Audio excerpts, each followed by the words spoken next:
C'est l'histoire d'une relation longue et sinueuse, comme un rempart érigé en plein désert que le champ de mines qui le protège ébranle au moindre faux pas.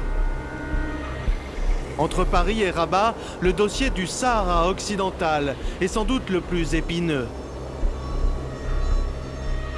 D'Hassan II à Mohamed VI, le Maroc revendique fermement depuis un demi-siècle ce territoire riche en phosphate et fendu par ce mur des sables construit sur 2700 km à partir de 1980 par le royaume chérifien.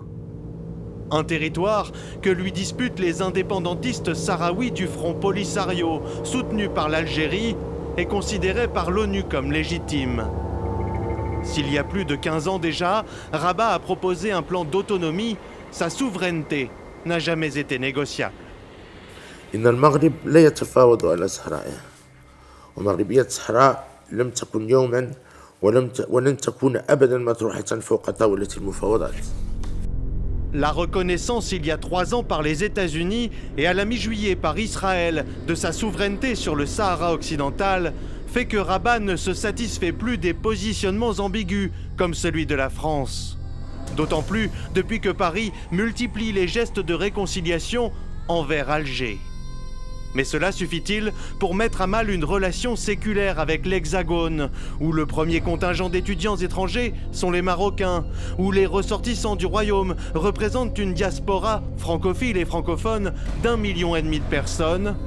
En 2021, ils avaient vécu comme une humiliation la décision de Paris de réduire de moitié le nombre des visas accordés.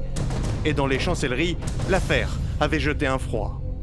Le Maroc officiellement s'est interdit de commenter par respect à une décision souveraine et unilatérale prise par les autorités françaises. Cette visite de la ministre française des Affaires étrangères l'année dernière devait permettre le dégel. Mais entre le récent scandale de corruption de parlementaires européens et les révélations sur le potentiel espionnage de hauts responsables politiques français par les services de renseignement du Royaume, les crispations et les brouilles diplomatiques s'accumulent ces dernières années. Les scandales au Parlement européen, les sujets d'écoute qui ont été révélés par la presse, est-ce que c'est le fait du gouvernement de la France? Non. Est-ce que la France a jeté de l'huile sur le feu? Non. Voilà. Donc il faut avancer malgré ces polémiques, mais enfin sans en rajouter. Mais derrière le langage, l'action diplomatique en dit beaucoup sur l'état des relations entre Rabat et Paris.